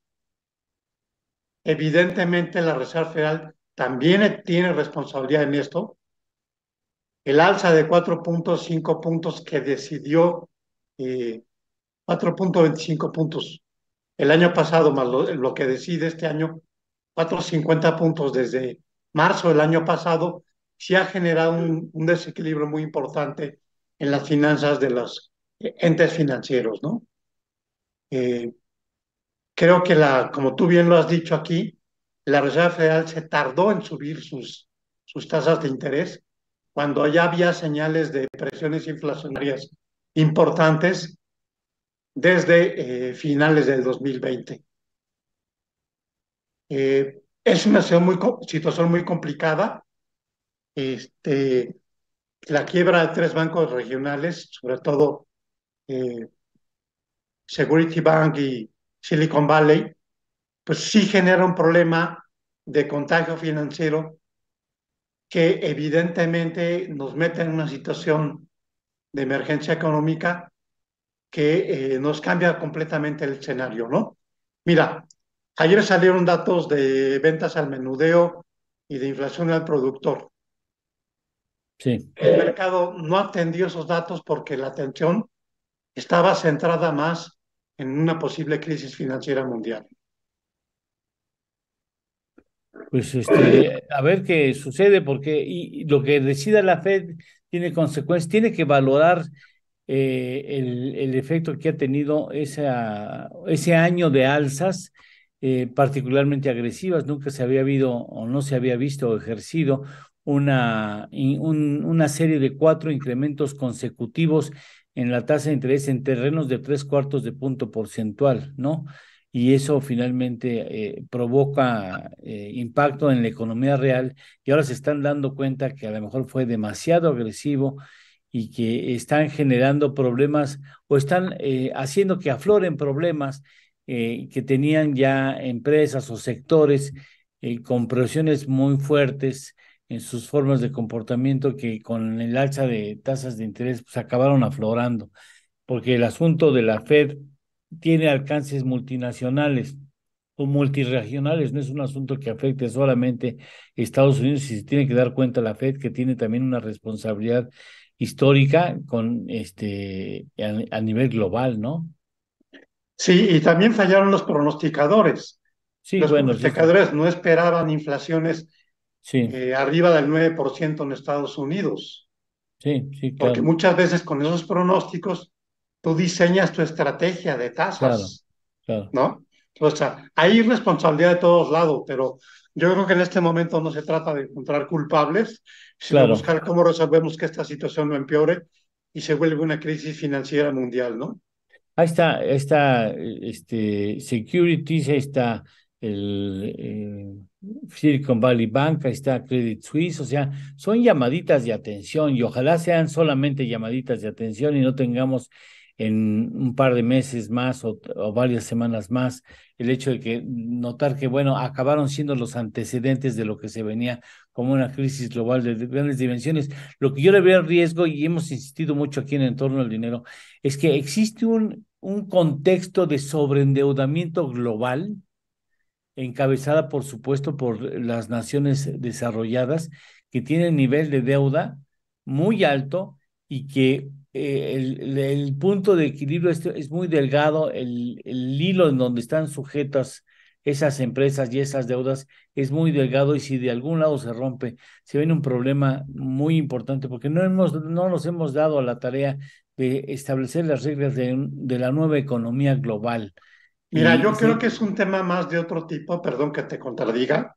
no, no está Si tú bien. mantuviste las tasas de interés en cero mucho tiempo, muchas empresas de alto riesgo dijeron, puedo, bueno, obviamente ese es el referente de la Reserva Federal, pero Sí, tasas de interés tan bajas, muchas empresas de alto riesgo dijeron, pues puedo pedir prestado dinero, cuesta muy poco y me puedo claro, endeudar y sobregirar.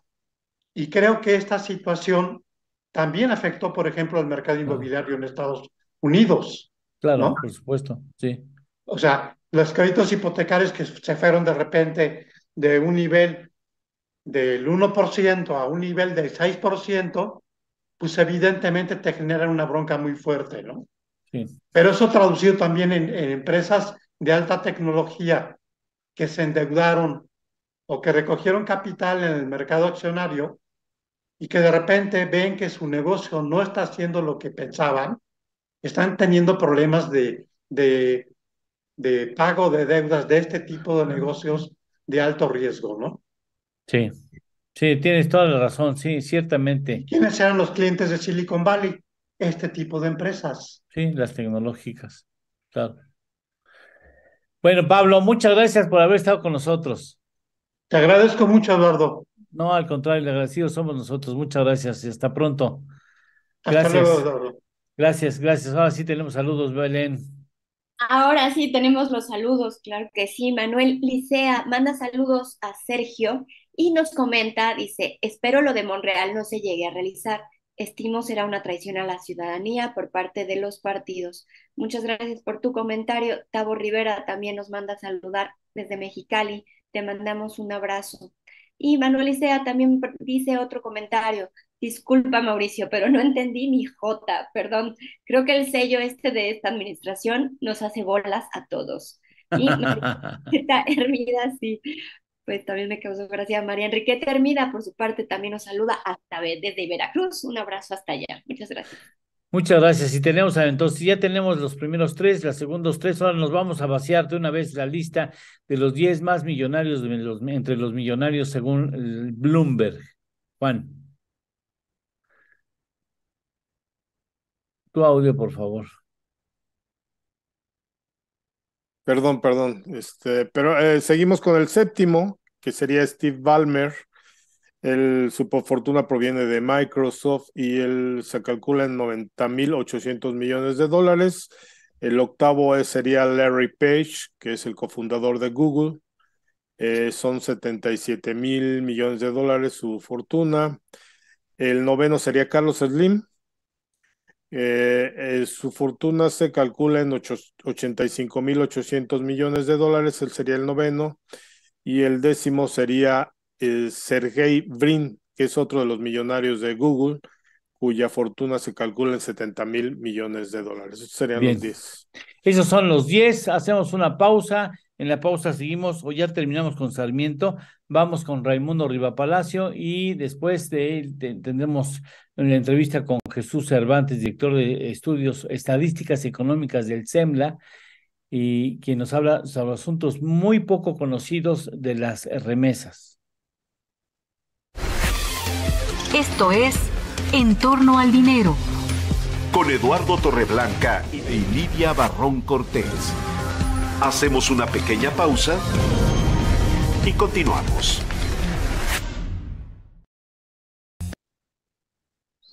Vamos ahora con la columna de Raimundo Rivapalacio, que titula a su columna estrictamente personal, Delirante y Mentiroso. Escribe: el Chicago Tribune, el octavo periódico en circulación en Estados Unidos, pero uno de los que más ha contribuido a la historia del periodismo norteamericano, publicó ayer un editorial institucional que fue reproducido profusamente en los medios mexicanos y utilizado para criticar al presidente Andrés Manuel López Obrador. El diario lo llamó delirante y mentiroso por asegurar que en México no se producía ni se consumía fentanilo.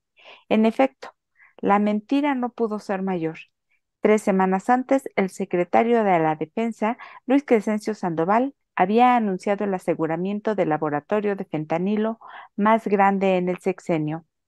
El editorial coincidió con el informe de Artículo 19, Desinformación Oficial y Comunicación Social, que reveló que de 84 solicitudes de información y 34 declaraciones hechas por López Obrador entre 2019 y 2022, 26.5% era falso, 58% no presentó sustento que permitiera comprobar la veracidad o falsedad de sus dichos, en 5.9% se presentó información engañosa, 2.9% contenía información verificable pero sin poderla ubicar en su justo contexto y solo 5.6% tuvo pleno respaldo documental. Esto es parte de lo que escribe hoy Raimundo Rivapalacio en su columna que publica El Financiero. Gracias.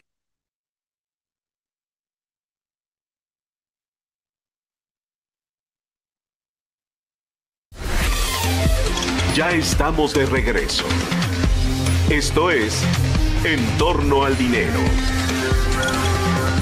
Con Eduardo Torreblanca Llanes.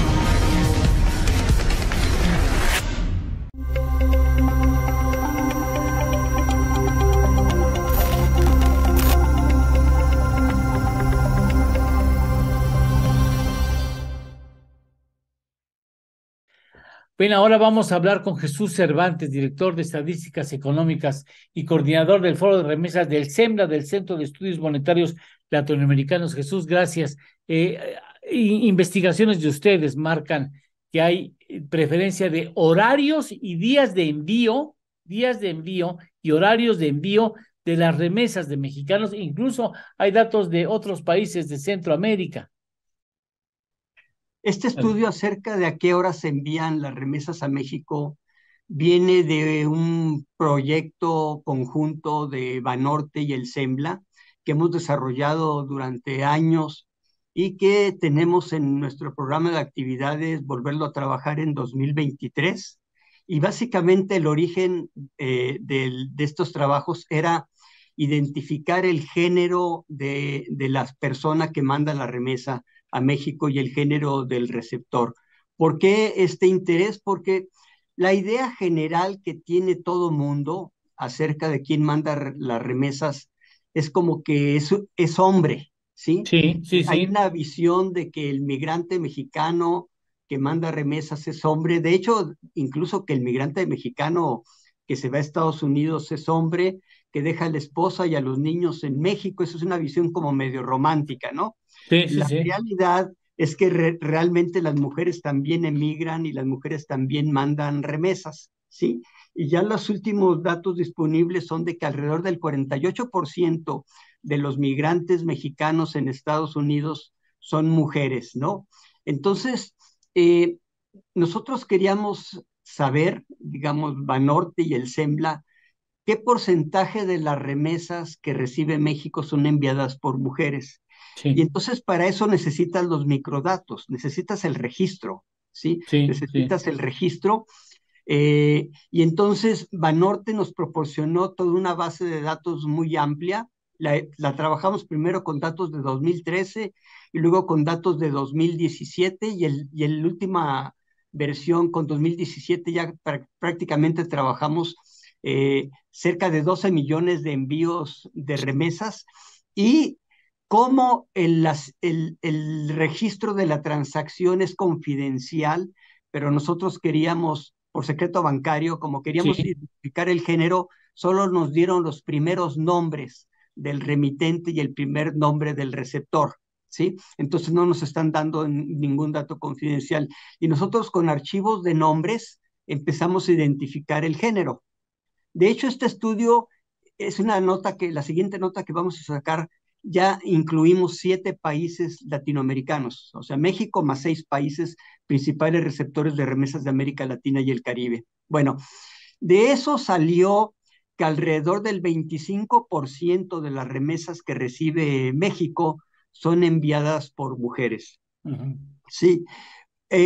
Ahora bien, dijimos que cerca del 48% de los migrantes mexicanos en Estados Unidos son mujeres. Entonces, ¿por qué mandan el 25%? Primero, porque la tasa de participación de las mujeres en el mercado laboral es menor que la de los hombres, ¿sí? Segundo, porque más mujeres trabajan en ocupaciones de tiempo parcial que los hombres. Entonces Sí. eso genera que su participación en la masa salarial se reduzca, Sea menor. ¿verdad? Sí. Y entonces llegamos a este número de 25. Pero esa base de datos con la que trabajamos traía la hora, el día de la semana, el día del año y la hora en que se mandó la remesa. Y nosotros vamos a ir, al principio a lo mejor fue una curiosidad de ver a qué horas se envían las remesas, pero lo que encontramos es que realmente el mercado de remesas se ha adecuado de manera impresionante a las necesidades de los migrantes mexicanos, ¿sí? O ¿A qué sea, a hora se ver, mandan perdón, las? A ver, Jesús, sí. Jesús, entonces, digamos, quién es más influyente en el proceso de envío? ¿Quien envía determina la hora y el día, o es quien recibe quien regularmente marca la hora y el día de envío? Lo determina básicamente el remitente, ¿sí? Lo determina básicamente el remitente a qué hora se manda la remesa. Nosotros hicimos otro estudio, que ya está publicado, sobre a qué velocidad se cobran las remesas. Ahorita habría que hacer Qué, referencia a ese estudio, qué cuántas interesante. remesas se cobran el día que se mandan, cuántas remesas se cobran al día siguiente y alrededor del 70% de las remesas se cobran del día que se manda a 2 días después. ¿Sí? Ya. Todo el estudio fue tan detallado que eso lo hicimos para remesas que se mandan dependiendo del día de la semana en que se mandan, ¿sí? Sí. Pero la parte de la hora o sea, ¿a qué horas se manda la remesa? No es un tema, podríamos decir, bueno, ¿a quién le importa a qué hora se manda la remesa? Oh, Pero no, realmente no, porque ¿a qué horas nosotros hacemos una transacción económica? Ir al súper, ir a la tintorería, ir a la farmacia, depende de las posibilidades que tenemos, ¿sí? Entonces, ¿a qué hora se manda la remesa? Depende, por un lado, de las preferencias del que manda la remesa y por otro, de las necesidades que tiene, ¿sí? sí, O sea, de en qué momento puede mandar la remesa, ¿sí? claro. Y a qué horas lo puede mandar también es un asunto de demanda y oferta. El remitente es la demanda y el oferente es la empresa remesadora, ¿no? Ya. ¿Sí? Y lo que ha ocurrido es que el mercado de remesas ha permitido adecuarse plenamente a lo que quiere el migrante que manda remesas. ¿Por qué? Porque en Estados Unidos se pueden mandar remesas prácticamente las 24 horas del día, ¿sí? Sí. Siempre. Y este estudio lo que encontró es que, por ejemplo, para el total de remesas que se envían, la hora más importante es de 7 a 8 de la noche. 7 a ¿Sí? 8 de la De noche. 7 a 8 de la noche Ahí se se manda concentra el en el 10%. grueso, ahí se concentra en el grueso de los envíos. Es exactamente. Ahora, de 5 de la tarde a 12 de la noche, en el estudio que hicimos, que fueron datos de 2017, y vamos a ver si lo podemos trabajar para 2021, 2022, se mandó el 49% de las remesas. Lo importante aquí es que se manda prácticamente la mitad de las remesas cuando el sistema financiero tradicional está cerrado, ¿sí? Los bancos prácticamente en ningún lugar del mundo trabajan después de las 5 de la tarde, ¿eh? Sí. ¿Sí? Entonces, eso implica que el migrante manda las remesas cuando sale de su trabajo, ¿sí? Sí. Manda la remesa cuando sale de su trabajo. Entonces, cualquier mecanismo que buscara que se mandara la remesa, por ejemplo, ir a un banco, pues Sí. realmente no sé, difícilmente sería exitoso, porque al migrante, además, a un segmento muy grande de los migrantes se les paga por hora, Sí. ¿sí? Es imposible que vaya a decir, ¿sabes qué? Pedir Sí. permiso O para ir a mandar suspender una la remesa, actividad ¿no? para hacer, Sí. no, no, no, no es práctico, ¿no? Digámoslo así. Sí. Entonces, en el total, el 10% de las remesas se mandaban de 7 a 8 de la noche, el 49% de 5 a 12 de la noche, ¿sí? En el caso de los hombres, el 51% se mandaba de 5 a 12 de la noche, y en el caso de las mujeres, el 45.7%, ¿sí? Este porcentaje varió según el día de la semana, Ya. ¿sí? Se redujo en sábado y domingo, pero en sábado y domingo, aún en sábado y domingo, fue superior al 40% de las remesas entre 5 y 12 de la noche. Ah, ¿Sí? también en fin de semana. Cualquiera diría que no trabajan Sí, o que sí, o sea, se redujo el porcentaje, pero sí, como quiera, implica una comodidad impresionante para hacer el envío de la remesa, ¿no? O sí. sea, la industria de remesas prácticamente le ofrece al migrante un abanico impresionante de posibilidades para hacer su O transferencia. sea, se han adecuado las empresas que son las portadoras o enviadoras de las remesas, se van Exactamente, adecuando, se adecúan al mercado, a lo que necesita el mercado. exactamente, ¿sí? Realmente, si nosotros tratamos de comparar esto, ¿cuántas veces nosotros hemos ido a un banco y llegamos y ya incluso Estás, todavía no es el horario de cierre y ya no y podemos ya, entrar, o vamos a la tintorería o al sí, claro. supermercado, a la farmacia y lo encontramos cerrado. En remesas no pasa eso, o sea, la industria ha hecho una gran adecuación a lo que necesita el remitente de remesas. Claro, hacen bien, además se deben al mercado y de ahí obtienen una comisión por el envío, ¿no? Claro, sí. Es importante para ellos captar eso. Qué interesante. Ahora, un asunto, Jesús. ¿Hay Sí. diferencia en estos datos que ustedes en el SEMLA con ayuda de Banorte han podido Sí. captar? ¿Hay diferencias en cuanto a nacionalidad? Por ejemplo, que el mexicano tenga hábitos de envío en horarios y en días muy diferentes a lo que Mira, están nosotros otros. trabajamos esta misma base de datos para Honduras, Guatemala, El Salvador, Colombia, Perú y la República Dominicana. Y en todos esos grupos es un poco menor que en el caso de los migrantes mexicanos, pero también en Honduras, de 5 a 12 de la noche es el 43% de las remesas de los migrantes hondureños en Estados Unidos. Los guatemaltecos el 46%. Los salvadoreños el 40%. No, pues sí, muy O similar. sea, realmente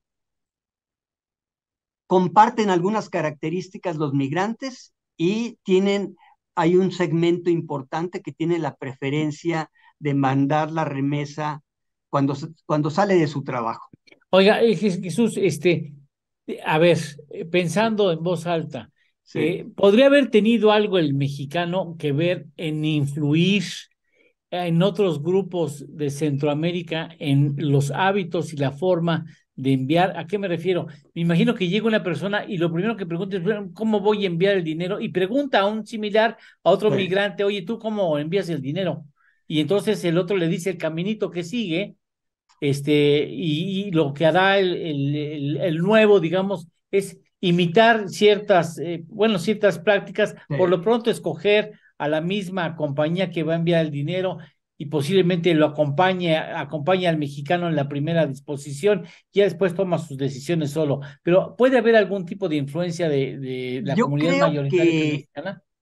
hay una influencia dentro del grupo migratorio Sí, y puede ser muy ligera entre distintos grupos migratorios. Una cosa que se ha encontrado en estudios, incluso usando unas encuestas que levantaba el Banco de México, sí, es que se le preguntaba al migrante, unas encuestas que levantábamos desde que yo estaba en Banco de México en el periodo navideño, cuando los migrantes venían a México a pasar el periodo navideño con sus familiares.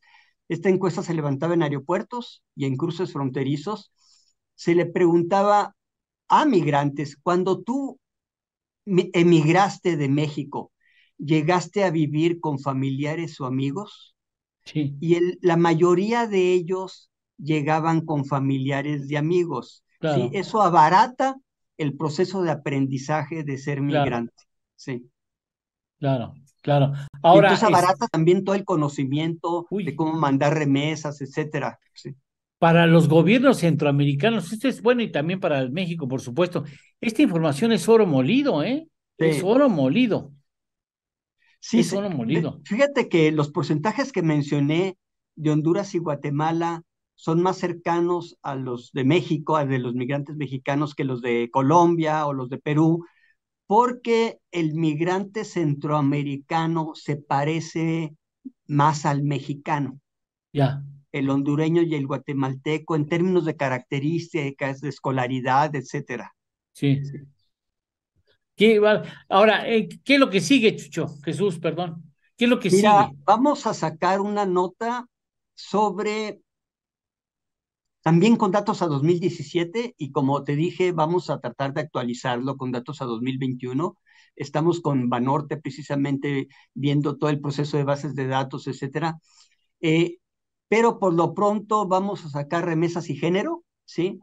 Para estos 7 países que comentamos en la conversación, ver de lo que encontramos, qué porcentaje de las remesas fueron enviadas por mujeres y qué porcentaje de las remesas fueron recibidas por mujeres y eso cuánto implicó en monto. Otras no, tenemos varias notas en fila, pendientes, en cola, vamos a ponerlo así, Sí. pero pues nosotros no nos dedicamos exclusivamente al tema de remesas. Claro, El bueno, SEMNA es pero un tiene una... instituto de capacitación de funcionarios de bancos centrales. Sí. Una nota que tenemos pendiente y que ya tenemos la base de datos es la siguiente. Las remesas reducen la pobreza, mejoran la distribución del ingreso, reducen la brecha de género y las desigualdades regionales. Sí, ya tenemos la base de datos para hacerlo. Ah, qué padre. Bueno, estaremos en contacto, ¿no, Jesús? Para Okay. seguir, nos interesa mucho seguir esos maravillosos trabajos de investigación porque son luz importante para entender ese proceso que es tan relevante para la economía mexicana. Muchas gracias, Jesús. No, y gracias por interesarte en los No, temas. hombre, con mucho y gusto. Además, te dirías, es muy interesante lo que ustedes están haciendo en el SEMLA junto con Banorte. Muchas gracias. Gracias a ti y hasta luego. Hasta próximamente, Jesús. Gracias. Hasta luego. Gracias, el director de Estadística Económica y coordinador del Foro de Remesas del SEMNA. Muchas gracias por estar aquí con nosotros. Hasta luego, gracias. Hacemos una pausa y continuamos. Esto es En torno al dinero. Con Eduardo Torreblanca y Lidia Barrón Cortés. Hacemos una pequeña pausa y continuamos. Continuamos con la columna de Raimundo Riva Palacio. Ya vamos, Alberto. Sí, después de esta pausa comercial. Gracias. Entonces, perdóname, Leti. Que se pregunta, ¿delirante y mentiroso?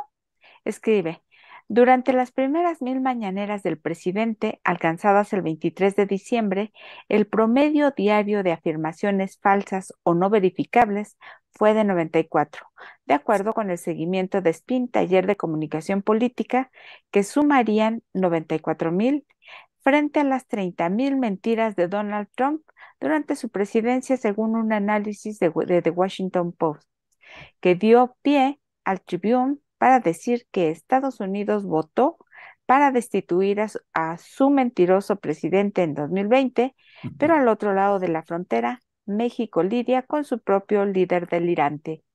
Las falsedades o declaraciones que no pueden ser verificadas pueden golpear el sentido común de muchos. Decir que el aeropuerto Felipe Ángeles es el mejor del mundo es una afirmación que no pasa la prueba del ácido, mientras que dar datos estadísticos de la época de la colonia se vuelve imposible de verificar. Hay mentiras flagrantes montadas sobre realidades, como el superpeso, que sin embargo no es resultado de sus políticas económicas. Los críticos sostienen que el presidente dice mentiras o saca cotidianamente temas de la chistera para desviar la atención y hablar de frivolidades o temas sin contexto ni trascendencia para no mencionar la violencia o los traspiés de su gobierno. Y hasta aquí parte de la columna de Raimundo Riva Palacio. Gracias.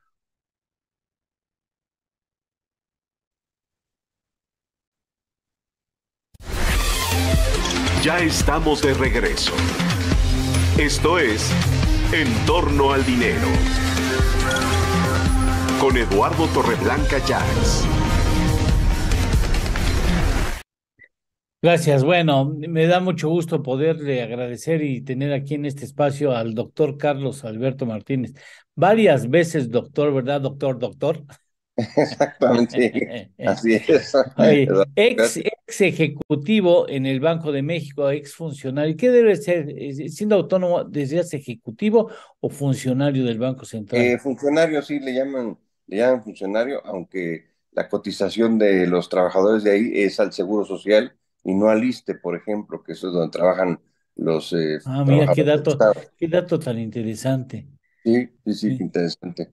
Bueno, pudo haber sido también banquero central mexicano, o sea, fungió en la lista que se le presentó al presidente de México para elegir al gobernador de la banca central, porque reúne las características que exige la ley y que, por cierto, la actual gobernadora no cumplía. Pero bueno, de todas maneras, no trato de menospreciar la figura de la actual gobernadora del Banco Central. Pero bueno, quería preguntarte para que explique para que lo entendamos todos, incluido por supuesto nuestro muy estimado televidente, nuestros radioescuchas o televidentes. ¿Cómo está el asunto de Credit Suisse? A ver, explícanos con manzanitas. Sí, mira, el Credit Suisse es el segundo banco más importante de Suiza, detrás de UBS, ¿no? UBS.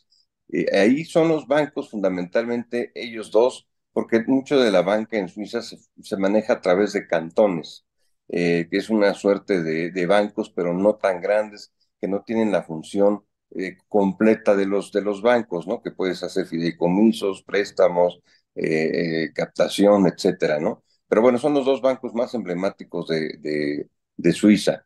Desde hace tiempo han venido teniendo problemas de capitalización y de utilidades. Por ejemplo, el año 2022, bueno, haz de cuenta, en el 21 ya habían cerrado ellos con pérdidas de alrededor de 8.000 millones de dólares. Esto estaríamos hablando que unos 7.000 y cacho de francos suizos. El franco suizo es más caro que el dólar. Y el año pasado, en el 22, pierden otra vez 8.000 millones de dólares.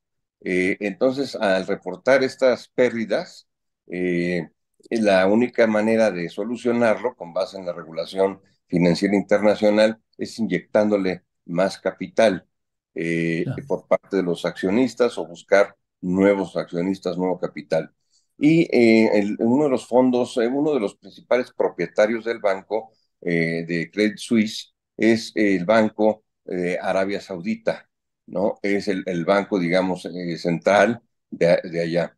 Entonces, ella es el que le ha estado poniendo últimamente capital al Credit Suisse, pero ahora se enfrentó con una limitación regulatoria. En Suiza, los que tengan más del 9% del capital del banco tienen que estar siendo sujetos a regulaciones adicionales, regulaciones especiales, que Arabia Saudita no estaría ya dispuesto a someterse, porque ya incluyen inclusive revisiones fuera de las fronteras de Suiza. Entonces, pues, a un país, digamos, como Arabia Saudita y muchos otros, pues no nos gustaría que nos revisaran, Pues sí, digamos, transfronterizamente hablando. claro, claro. Todavía el año pasado sí inyectó a Arabia Saudita capital importante, recuperó las pérdidas de las que hablábamos, pero ahora en esta ocasión ya tajantemente lo informaron, no estamos dispuestos a aumentar la inversión en el banco, porque eso ya nos llevaría a un nivel de regulación especial que no vamos a estar. Entonces, al saberse la pérdida y que el principal fondeador o capitalista del banco no va a recuperarla como lo hizo en ocasiones anteriores, pues la acción de Credit Suisse se desplomó propiamente, ¿no? Oye, ahora, esto puede derivar en un contagio, la famosa caída de la ficha de dominó. Mira, lo que pasó es que pues venimos de un contexto económico medio, pues estamos nerviosos todos por una múltiples factores, ¿no? En primer lugar fue el COVID, ese cierre que no hay que olvidarlo, que más o Sí. menos retrasó la economía mundial un par de años, con mucha zozobra, no solo en la vida, en la salud, sino pues en nuestras empresas, en nuestro ingreso, en nuestros empleos. Hemos visto alrededor del mundo cómo empresas están despidiendo personal a manos llenas. Empresas, marcas espectaculares que no pensarías, ¿no? Meta, por ejemplo, Twitter, Amazon, en fin, todas estas grandes empresas están liquidando gente. Entonces viene eso, viene la guerra de Rusia en Ucrania y se trastoca el mercado, digamos, de alimentos, el de energía, petróleo, gasolina y el de gas. Entonces estamos en eso, empieza a dispararse la inflación y empiezan a reaccionar los bancos centrales a encarecer el dinero, retirar circulante y poniéndolo más caro el que vayan a dejar. Entonces te quito dinero y el que dejo lo voy a encarecer para que no lo tomes. Y en esas estábamos cuando Ah, truenan dos bancos, en realidad fueron tres de Estados Unidos, y entonces eso dice, ¿qué va a pasar, no? Y luego truena uno en Suiza, que es el de los más emblemáticos, de los dos más importantes, mundialmente conocido, pues sí, nos asustamos por todos, ¿no? Porque efectivamente, como tú dices, cuando hablamos de bancos, sí es un efecto dominó espeluznante el que ocurre, porque se llama moral hazard, lo entendemos así, y que es, pues te pones tan nervioso que estás viendo lo que está pasando en el banco de enfrente y tú que estás en otro banco viendo lo que está pasando enfrente, pues corres a tu banco a retirar tu dinero, no voy a hacer que lo vayas a perder. Y entonces sí, aunque la crisis de estos tres bancos, dos americanos y uno suizo, son tres efectos completamente distintos, los sí, tres, sí, pero sí. sí, sí son, o sea, no quebró un banco en Tanzania y un banco en Jamaica, o sea, fueron de Estados Unidos y de Suiza, y de un tamañote gigantesco que Sí, sí, tienen, sí. realmente el de Silicon Valley y el Credit Suisse, ¿no? Pero sí son cosas diferentes. Hasta ahorita las autoridades pues están tapando toda sospecha de que el resto del sistema financiero de ambos países esté afectado. O sea, la bronca del asunto es que a veces la impresión, el miedo puede desarrollar crisis donde no había elementos para que existieran. O sea, nosotros, el famoso grito de fuego en la sala Es, cinematográfica. Ñengue su madre. exactamente. No sé si vaya a ver si es cierto o no. Yo me largo del cine y entonces, Eso es lo que ocurre, porque estás hablando del dinero de las personas, su quincena, su tesorería, su nómina, sus ahorros, sí, sí. ahorros, etcétera, y la persona no va a pensar, bueno, en mi banco no está pasando nada, No, es más en el de vale. enfrente, ¿no? Porque además son bancos muy grandes, tampoco son banquitos chiquitos Sí, claro, no son claro. ni países pequeños en el sistema bancario, y mucho menos son bancos chicos en esos propios países, Estados Unidos y Suiza. Oye, Entonces, sí está latente dice, esa angustia. y me vas a decir, y ya me tengo que ir porque tengo que ir al banco a hacer fila. Exactamente, por cierto. Y Sí, por cierto, tengo que ir a hacer fila porque voy a retirar mis recursos de tal banco. Entonces, totalmente. la verdad es, rápido, no nos contagiamos, no pasa nada en México. No, exactamente. Bueno, ya Suiza ya lo paró, ya recibió el día de ayer por la tarde Cincuenta noche y tantos mil millones de dólares. dólares del Banco Central Suizo, Sí, pues que ya. está en el reglamento poderlo hacer, y ya tomó esa cantidad, eso ya va a aplacar Pero, mucho.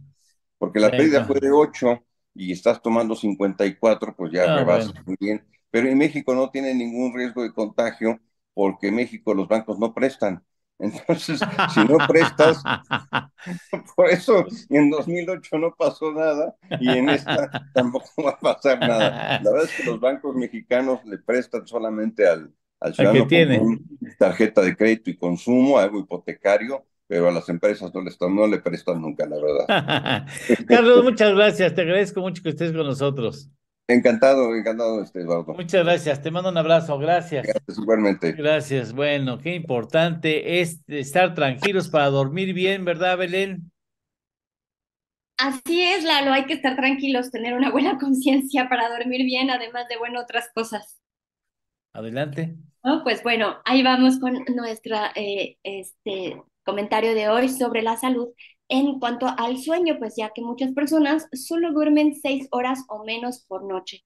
Necesitas muchas horas de sueño para restaurar tu cerebro y tu cuerpo. No dormir lo suficiente, pues sí puede ser malo para tu salud en varias formas. ¿Por qué? Pues ¿por qué necesitas dormir? A ver, primero que todo, dormir le da al cuerpo y al cerebro tiempo para recuperarse del estrés que acumulas durante todo el día. Después de una buena noche de sueño, usted se desempeña mejor al día siguiente, tomas mejores decisiones y además ayudas al cuerpo a combatir enfermedades. Así de importante es el sueño. ¿Cuántas horas de sueño se necesita? Bueno, depende de las personas, en diferentes cantidades y diferentes horas de sueño. La mayoría de los adultos se necesita de 7 a 8 horas de sueño por noche. Algunos adultos necesitan hasta 9 horas. Es importante señalar que, por ejemplo, los niños necesitan sus 11, 10 a 12 horas de sueño porque además El sueño activa la hormona de crecimiento, entonces mientras más duerman, pues sí, más crecen. ¿Por qué podría no estar durmiendo lo suficiente? No sé si se ha preguntado alguna vez. Bueno, pues son varios factores. Además del estrés, tener la conciencia tranquila, como decía Lalo, pues también tiene que ver con agendas muy ocupadas. Las actividades nocturnas, por ejemplo, ya sean laborales o sociales, son una de las razones por las que las personas pues no duermen lo suficiente. Un mal entorno para dormir, como la luz o los ruidos, o a las preocupaciones, pues también tiene que ver los electrónicos, por ejemplo, las tablets o los teléfonos móviles. Estar con ellos constantemente no permiten que duermas bien. Las afecciones médicas, como algunos problemas de salud, pueden evitar que consigas dormir bien, y el estrés por dormir, es decir, después de dar varias noches de dar vueltas en la cama, o el simple hecho de estar ahí en la cama y sentirte ansioso, incluso aunque te sientas muy cansado, pues no puedes dormir. Eso es lo que me pasa a mí, por ejemplo, a veces.